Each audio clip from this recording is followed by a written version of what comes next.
Hi guys, this is Fernando doing another video for more survivalists. In this case, doing a video about EDC bags, everyday carry bag dash survival kit, emergency kit. It is a bit of a dual purpose item in my estimations. It's what you carry on an everyday basis when you're out and about doing your thing. It's also a kit that comes in handy when there's emergencies of different nature, even disasters of some sort. And I'm going to be opening all this stuff in a second and showing all this stuff, but seriously guys, I have to cover some of this before that, because if not, it will not make as much sense. You know, this is something that's going to be working along with the rest of your gear. It's going to be working along with what you have in your pockets. I do my EDC pocket stuff videos pretty often. You know what that's about, and that should be taken into account when you put these together. Do you carry a knife with you in your pocket every day? Do you have a flashlight with you in your pocket every day? Do you have a lighter? Do you have a multi-tool? Do you carry a gun with you every single day? All those things are going to determine in many ways what's going to be in here. If you live in a country where you can conceal carry every single day, then there's probably going to be something in here to go along with that. There's going to be maybe spare magazines, spare ammo, a little cleaning kits just in case. All those things have to be taken into account. What I have in my vehicle will complement this to some degree as well. What I have in my, what I have in my jacket, in the pockets of my jacket, will also determine in some way what's going to be in here. All right. So it is just part of a system that you have. All right.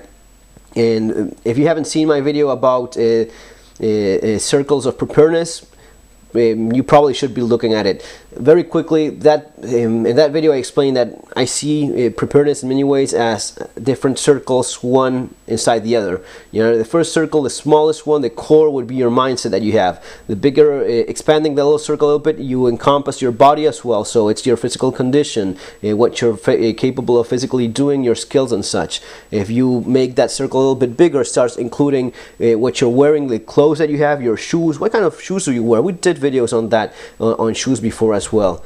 Okay, and as you keep expanding that, you include your jacket, your pockets, what's in there, your pack, what's in your pack as well. Then maybe you're out and about, or you're at work. Maybe you have your stuff in your office, your stuff in your vehicle, finally the stuff in your house as well. Keep expanding that. Do you have resources in other countries? All right. Lots of things that have nothing to do with it, but in many ways will determine that. All right. Do you have the possibility of leaving the country pretty soon or not? Do you have the possibility of finding shelter because of being near to your work location and such? All those things will matter. All right. So having said that, the pack itself, because before we start getting into it, it does look pretty ordinary, and that's the point. I don't want a pack that looks and shouts out to the world, I'm a crazy survivalist and I'm completely nuts, or yes, I do have a gun, or yes, police officer, you may have reasons to take a look at what's inside because I look pretty suspicious in some way. The more normal, the more ordinary you look, the better. This bag, this is a Wenger pack that I got from, you got it from points in the local supermarket. So there's like a billion of them around. Everyone seems to have one of these, so it's pretty common. Besides, it's black, you know, color that's not attracting that much attention. It's good construction in spite of that, because it's a good materials, pretty thick. These webbings, in my experience, these are pretty fragile. As soon as you catch these in a branch or something, they do break. So I'm not putting much faith into that. But overall, it's a very normal, very normal pack. Anyone in a city walking about with this, or suburbs or the sticks or wherever, it's just a normal day pack, normal looking day pack. Nothing tactical about it, right? So let's start looking inside. First of all, let's look at the main compartment, so as to make a little bit of a point there. You see this, folks? It's half empty. All right, if you start pressing it down, about half of the pack is empty. That not only gives me more space, it also makes it pretty light. I don't have junk in here that I just don't need. That's a pretty important point. Why is that? Because space may be one of the things that's more valuable to you on an everyday basis. If we're saying that this is going to be your everyday carry pack, right, then there's a good chance that you may be using that space. You may go shopping, buying stuff. You may be running errands of some sort, have an envelope with papers, documents, whatever it is that you do in your lifestyle. Space is important to have in your pack. May that pack be, because I do change stuff quite a bit, and I do change depending on where I am. I've recently changed a country, and pretty much changed lifestyle as well, living in a pretty different environment. So you gotta roll with that and adapt to it, and the needs are gonna be different, and what you're gonna be doing on an everyday basis is different as well. So that has to be taken into account. You just cannot ignore it. Besides that, it is natural to keep evolving. If you stick with what you did 10, 20 years ago and stay with that, and do not find anything in which you can improve on, or circumstances haven't changed for you in that long time, it's not that common. So space, pretty important, and one of the things that on everyday basis is going to be of the most use to you because of the different things that you end up carrying for one reason or another. So having a pack completely full, at least for me, it does not work nearly as well, right? And opening it up, you see a shemak. Basically, it is not only a useful item, it is also placed here for a purpose. The idea is, if I'm opening this up for whatever reason, if I have to put an envelope, I'm going to the bank, I have to put some papers, whatever in here, I don't want everyone seeing what I have in there, right? And that's basically the idea. I don't want every little thing being visible. I don't want people to realize what's in here just as soon as I open it. So that's one of the reasons. Besides that, it's one of the things that's most handy, because it does end up being useful in colder weather and such. Now we're starting, summer has ended, and there's autumn around the corner. It's getting a bit colder and such, so it's the kind of thing that you do end up using. Shemak, guys, for you guys that don't know what this is a Shamanic Scarf. It's basically a big piece of cloth which has a number of uses. You can wrap it around your neck when it's getting a little bit colder. You wrap it with in a certain way to cover your head as well. When shooting, you use it around your neck sometimes to avoid the guy next to you dropping those hot empties in your collar and going down your neck and such. So when camping, you use it for grabbing something from the fire and such when it's hot. A number of uses that it just has, and it's one of those pieces of gear that always comes in handy. This is maybe a little bit too tactical looking, and that's not ideal. But the thing is, it's kind of hard to find one of these that doesn't look anything like that. You may have some of the other colors, but you end up looking kind of gay with a pink or purple Shamanic Scarf. You kind of end up looking weird. So yeah, not my cup of tea, so to speak. Water. Enough said about that. You all know, guys, what I think about it. If you don't have water with you, just reconsider everything that you're packing in there. Besides water, the bottle itself, stainless steel.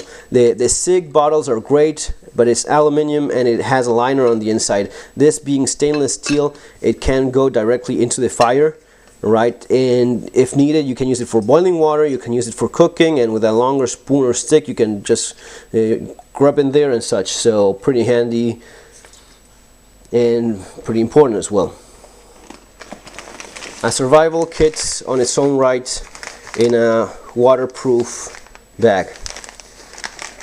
And I'm gonna be showing just a little bit of that. A set of clothes, dry clothes in a Ziploc bag. Why this? Because sometimes you do get wet and you need a change of clothes. I learned the hard way to have some of this with me. During a class, I was a shooting class we were doing back in Argentina. It was raining like crazy, and we did the class nonetheless. The idea was that you just don't stop training because it's raining. So our instructor said, well, you don't get to choose the conditions in which you fight. You will not get to choose the conditions in which you train either. So if it's raining, just man up and do your best. So well, at the end of the day, we had lots of fun, learned a lot of the new things and such, and it was great training, but it was completely wet and had no spare set of clothes. So I now realize that I should have at least shorts, underwear, and a t-shirt. Basically, if you have that, at least you can somewhat change yourself into dry clothes and make your way back home.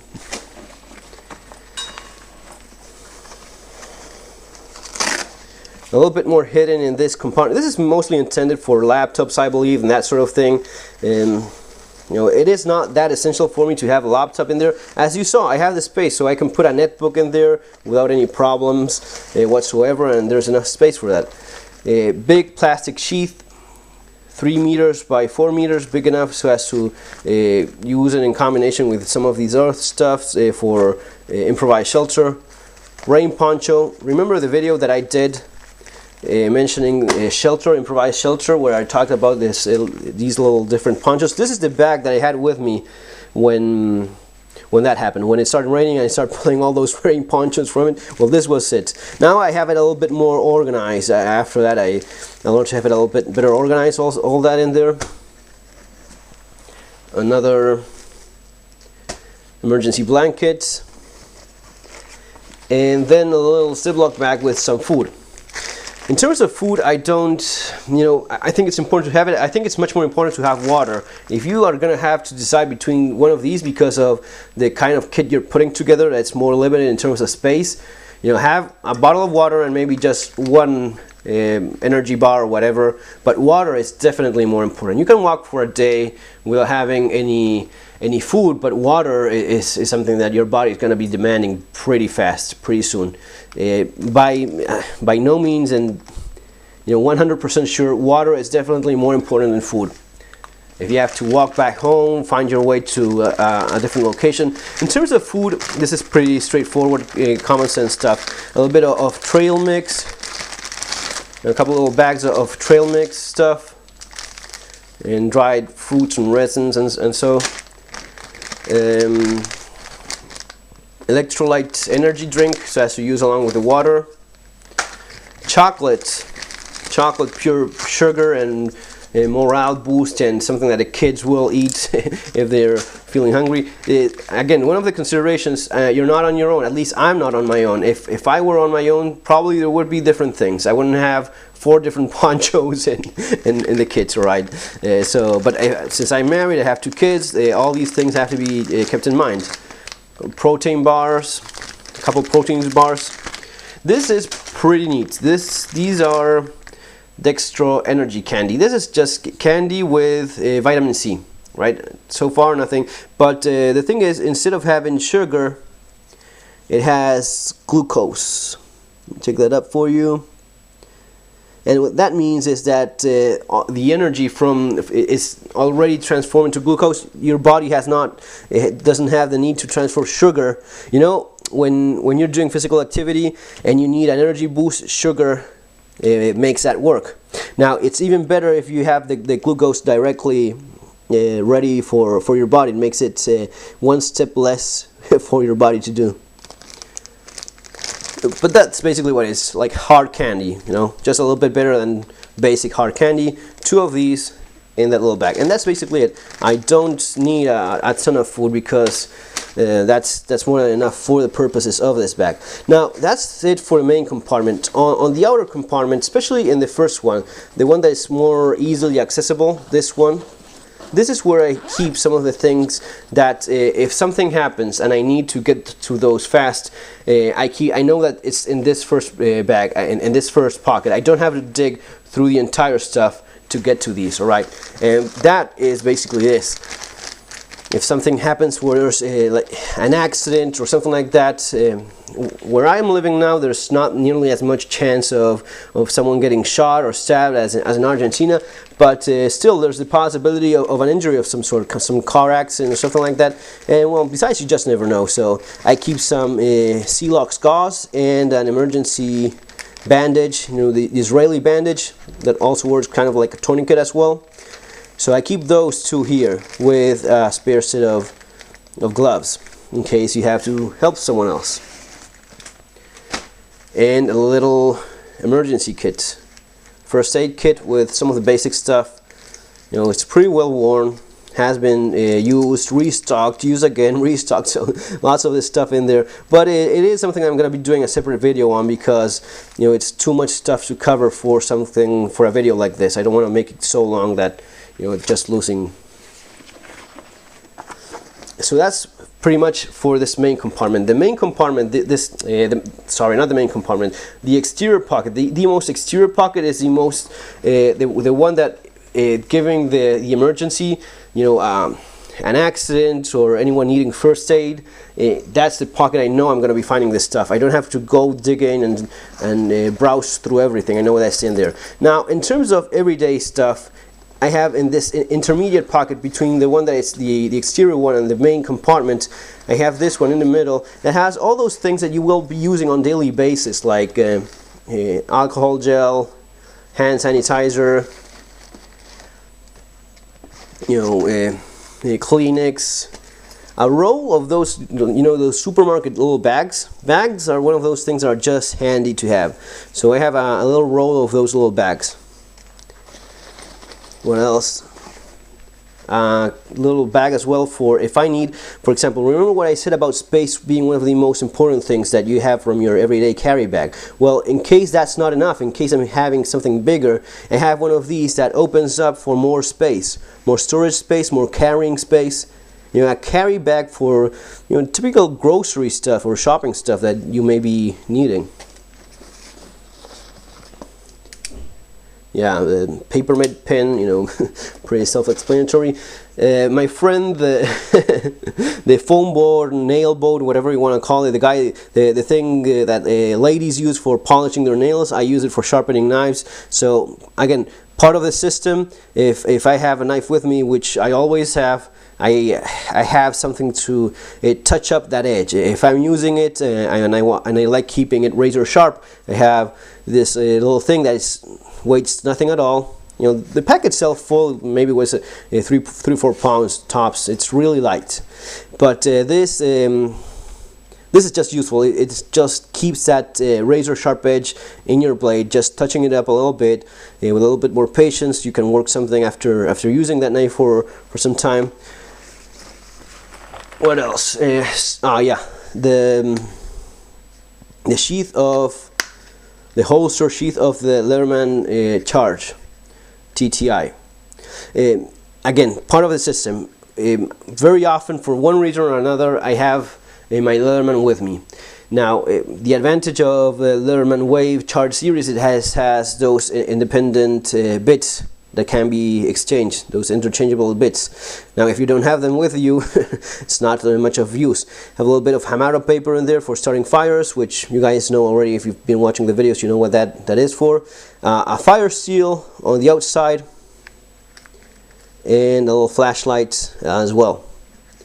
You know, just a very basic core little kit that comes in pretty handy pretty often. Again, part of the system. Spare CR123A batteries for the flashlights that I generally carry. Those would be, you know, the flashlights that I have in my pocket EDC. And again, AAA batteries, they will work for this little flashlight, and these will work as well for my Keychain Flashlight. So the Keychain Flashlight I have in my pockets, I have 4 spare batteries in case I need it. This gives you lots of runtime in terms of flashlights. Between these two, you can go for months and get by, right? And that, I find it to be extremely versatile. In case of a worst case scenario that I have, you know, thinking of something like, imagine the earthquake in Chile, where they went without power for I don't know how long. If you're going to be without power for weeks, and you have flashlights that have, you know, different modes of output, low, medium, and high, and such, and you have enough batteries for that, you will be getting by for a long time. At the same time, if I have 1, 2, 3 flashlights, 2 using AA, 1 using the more powerful batteries, and giving 200 lumens output, you have more possibilities. You basically cover most of the things that you will have in terms of flashlight needs with these. What else? Looking in there, hand sanitizer little wipes. Sometimes just having the gel, the hand sanitizer gel alone isn't enough. Sometimes you actually need to clean up. And I actually have to replace this one because I'm sure I have just a couple of those little wipes left in here alone.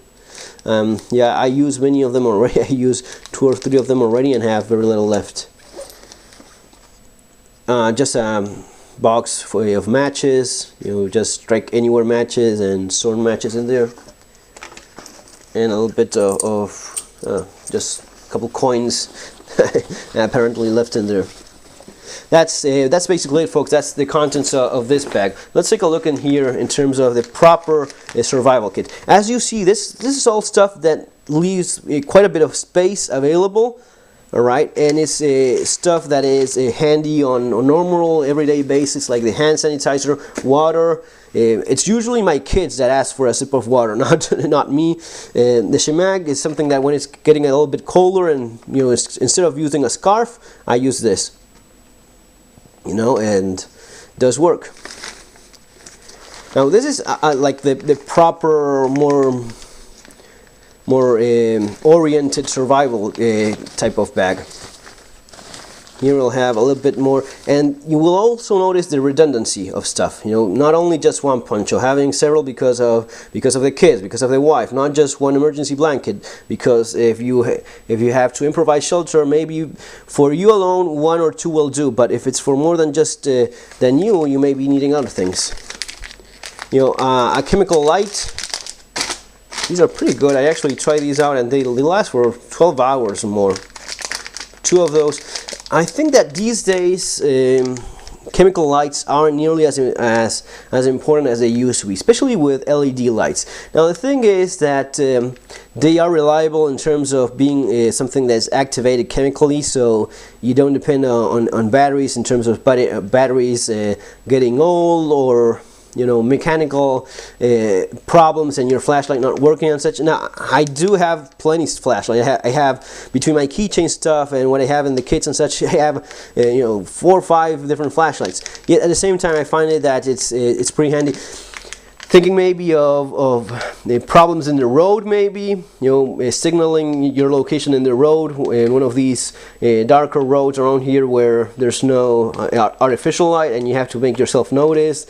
Walking back home in case of a car accident or car problems of some sort, and you have to walk back home, and you may hang some of these, you hang a couple of these in your backpacks or your jacket or whatever, and you make yourself noticed from other drivers and such. You know, it is one of those things that, given how much LED technology has advanced in the last couple of years, but still useful. That's the bag. A bit of paracord. Enough paracord for most problems to be dealt with. The proper survival kit. In here I will have the following. Taking this out, so you guys take a peek in there. Poncho, emergency blanket. The survival kit that I showed you guys and sold a couple and had a gave it away one of these. Pretty cool little kit, turned out pretty well. Have some tape in there. Okay, these 2. Some tape. Guys, if you notice, if you watch, there's a video about this specific survival kit, which turned out pretty well. I'm pretty happy with the way it went. Now, it's very you know, minimalistic kind of thing, and there was not enough space. If there was one thing I could have added to this kit, it would have been one of these. But notice this, you know, it takes up almost all the space. One of you guys actually asked, why didn't I include an emergency blanket in there? That's the reason why. It just does not fit. In such a small kit, takes up all the space that I would have, so you know, just does not work. There's just not enough space for that in a minimalistic survival kit such as this one. It's pretty neat for all the things it has, and I'm happy in the way it worked out, but it's very small, so you have to go get by with less stuff. flat roll of duct tape. This roll of duct tape has been with me for I don't know how long, and it still works. I still try it out a little strip every now and then to see if the glue still works, and it still does. So that's basically it. Respirator face mask. Video on this done as well. The importance of air. Right. What I have to do is add a couple more of these for the rest of the family, because just one will not cut it. But that's you know, all these things, guys, are information for you guys to put together your own kits depending on your own circumstances. Little headlamp, you know, very compact headlamp that uses these batteries. Ideally, I would have one that uses a single AAA battery. Still haven't found one that I like that much. I've seen some of the Phoenix ones that use a single AA battery, but ideally for me would be one that uses a single AAA battery, so as to use the same ones I have in my Keychain Flashlight and the little flashlight that I have in the pack as well. For now though, it does do pretty well. Little candle, part of the survival kit as well. Soap, firecrackers that I have I don't know for how long in there. Yeah, good stuff. Tegnora cord. This is as strong as 550 paracord, but much more compact. Maybe a little bit more stronger than paracord. Maybe around 800 pounds. I don't remember right now, but I do know it's pretty strong stuff. Pretty strong stuff and very compact. Again, the video I did on cordage and such, I talk about the different things besides basic nylon 550 paracord. Signaling mirror with a few of those Boxita band-aids that you guys always ask me about, and I just, you know, I've only found these in Argentina. I don't know why. I haven't found them anywhere else. I've searched online for you guys. I tried doing it. Sometimes there's stuff that you find in one country and you don't find in another. That's just the way it is. These are pretty slick because they're very strong. It's like duct tape on steroids. You know, very thick stuff, very strong glue. The idea is that these are used for patching up waterproof containers and such, or hoses. Very strong. But sorry, I don't know where you will find any of these. These I've bought in Argentina from a manufacturer, and no idea where else you can find these. Signaling mirror, pretty thick mirror. Some aluminum foil in there, and that's basically it. So as you see, folks, there's a ton of stuff in there, and there's the point of redundancy. There's quite a bit of redundancy, you know, in terms of shelter and signaling and such. So folks, that's basically it. You know, more information for you guys to keep in mind and put together your own kits. Remember the more important things, at least in my opinion. The key points are having enough space for it to be useful on an everyday basis. If it's not useful for you on an everyday basis, the chances are you will not be carrying it that much. Go for something that looks normal. Don't look like a freaking freak, you know, with a camouflage bag and a rifle case on the side. You will not achieve what you want. You will not get by unnoticed if you have that sort of thing, right? Everyone has his or her own opinion. I think that's better to go unnoticed. I have quite a bit of experience in living in places problematic, and I do know that you want to go unnoticed. Guys, take care, have a nice day, and see you on the next video. Have a nice one. Bye-bye.